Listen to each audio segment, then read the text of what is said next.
So the question is, how should you go about carving out space for your kick drum and your bass guitar and other low frequency instruments within your mix? And also, is audio school and degrees in audio a complete waste of money? Let's discuss.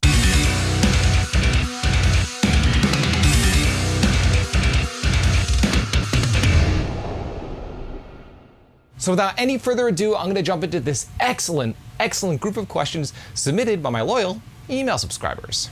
Okay, question number one comes from Large Uselessness. Hi Bobby. Recently I found that Studio Drummer 2 has a tuning knob. I haven't paid much attention to it before, but recently I got a Spectrum Analyzer plugin for fun, and this reminds me of something. I've always heard that bass drum frequencies can conflict with other bass frequencies like the bass guitar back when I was younger. However, after I've gotten into the world of mixing, I hardly ever hear of this.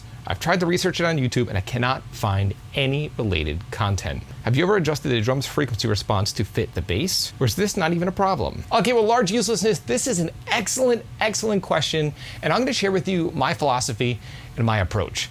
When it comes to tuning my bass drum or my bass guitar, I don't really think of it in this way, meaning like I don't tune my kick drum to fit my bass guitar and vice versa. For me, kick drum tuning all comes down to what I'm feeling is stylistically right for that particular production, and the tuning of the song is the tuning of the song. Now you might be slightly confused because you might hear engineers like me say, you know, to make room for your kick so it doesn't conflict with your bass guitar. And when I say this, what I'm really referring to is using a high pass filter on my bass guitar and kick drum to make room for my low-end instruments.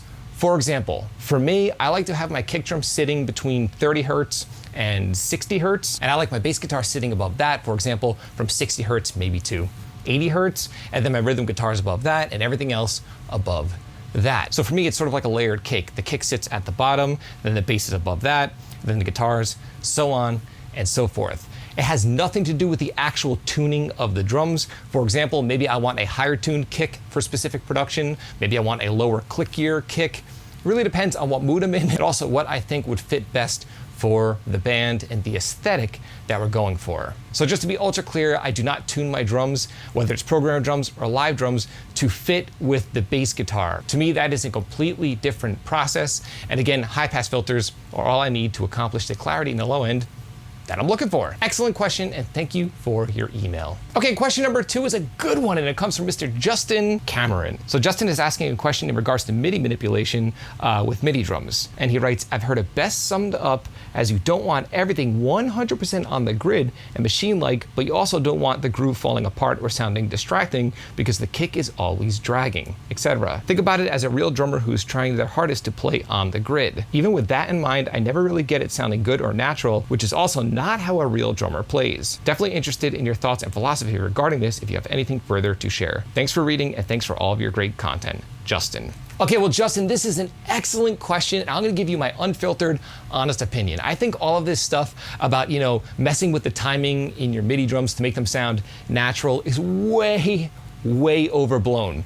And the ironic thing is, in modern metal, people usually grid edit all of their live drums to be perfect. Yes, I know there are gonna be comments in the comment section saying that that's why modern music sucks and everything sounds like a robot and everything sounds too perfect. But you know what? I don't make the rules, and if that's what people want to hear, that's what people want to hear, okay? Back in the 80s, things sounded a certain way. In the 90s, they sounded a certain way. In the early 2000s, they sounded a certain way. And now there are some subgenres of metal that sound overly perfect, and that's the aesthetic that these bands and their fans like, okay? It has nothing to do with whether it's right or wrong. Now, the great news is that on the flip side, there is a plethora of subgenres of metal. Me personally, as a producer, I'll sometimes track a band live 100% natural, where there's no editing at all. Sometimes it's somewhere in between where there's a little bit of nudging. And then there are productions that I grid edit every single drum hit. It all comes down to the sound that you're going for. So a lot of times when kids hit me up asking these questions, I'll ask them, what do you want your productions to sound like? And they'll send me some gent band. And the truth is, if you want that perfect modern sound, you do not have to worry about making your drums sound natural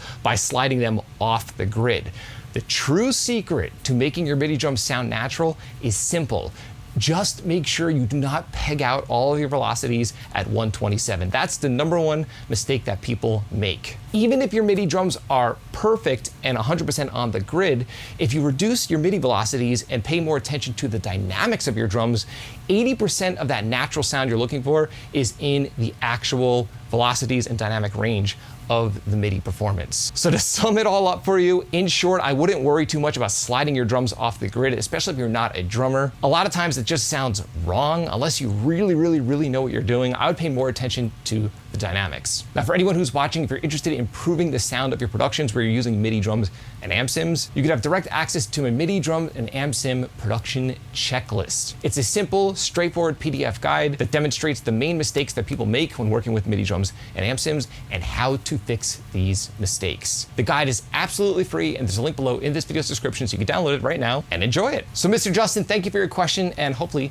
that helps. Okay, and question number 3 comes from Mr. K. Dear Frightbox Recording, before I make my inquiry, I just want to say that your channel has been incredibly helpful to me and has proven to build a solid foundation when it comes to recording, mixing, mastering, and even behaving in a professional manner. It has been difficult finding honest answers, therefore I am sincerely grateful to all of the work that you've put into your channel. Out of curiosity, I would like to know your opinion on music-related degrees and whether it is beneficial or essential to advancing one's career in the music industry. Okay, well, Kay, this is an awesome question, and I'm just going to preface my answer by saying that everything that I say throughout this answer is only related to production as far as producing bands, okay? I do not produce music for film. I don't do Foley work. I don't work on movies or TV shows, so that might be a completely different story when it comes to that area of the audio industry. I'm speaking specifically on producing metal and rock bands. So with that being said, I do have a bachelor's degree in audio production, and I'm gonna be honest with you.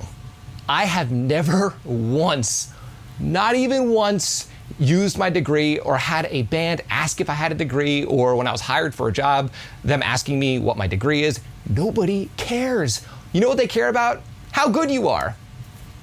That's the truth, okay? And the other depressing thing is I get emails constantly from kids that have spent a fortune on Full Sail, and what's the other one?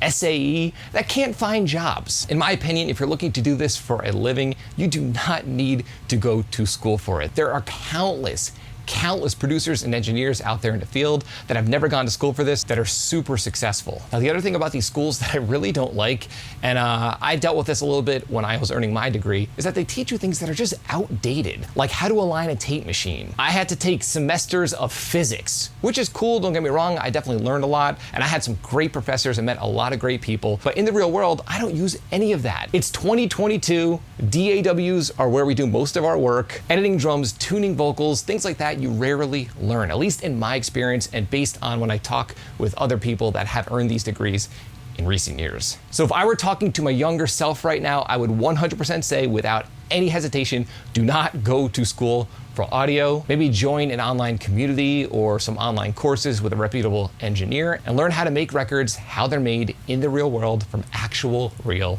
professionals. And that is my 100% honest opinion.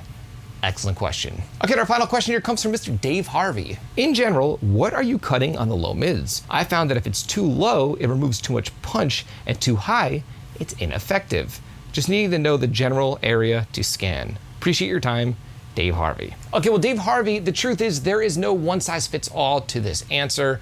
As far as removing lower mids, it all comes down to the source sound. For example, let's say I'm EQing, I don't know, toms. Generally, on raw tom tracks, you're gonna have to reduce some of the lower mids. It all depends on the source. If they're really muddy and boxy, maybe I'll remove, I don't know, 5 dB, 10 dB, whatever it takes. But I just wanna say this, if you're working with a lot of programmed instruments, like maybe Superior Drummer, Easy Drummer, Get Good Drums, something like that, or maybe program bass, or amp sims where you're using IRs that are pre-EQ'd, you have to keep in mind, these sounds are already EQ'd to death in the first place. So sometimes they're not gonna require any cutting at all. The problem is people will watch tutorials on YouTube where they'll see an engineer, producing a real record and cutting on actual raw tracks, and then they take that approach and try to apply it within their own productions where they're using things like Easy Drummer. It doesn't work. The reality is that it all comes down to the source, and unfortunately, I cannot give you a one-size-fits-all answer. You just have to listen to the source and ask yourself what it needs. The other quick thing I want to add to this is that don't remove too much lower mid, because a lot of the power and punch and warmth in your mix comes from the lower mids. When I listen back to a lot of my older productions, they sound really harsh, sterile, and just lackluster. And it's usually due to the fact that I've removed too many lower mids in an attempt to make my mix sound extra clear and crisp. But in doing so, I sucked out all the warmth out of the production. So I used to think it was my crappy gear and not using nice microphones and using bad converters, when in reality, I was just over EQing things. So Dave, thank you for your question, and hopefully that points you in the right direction.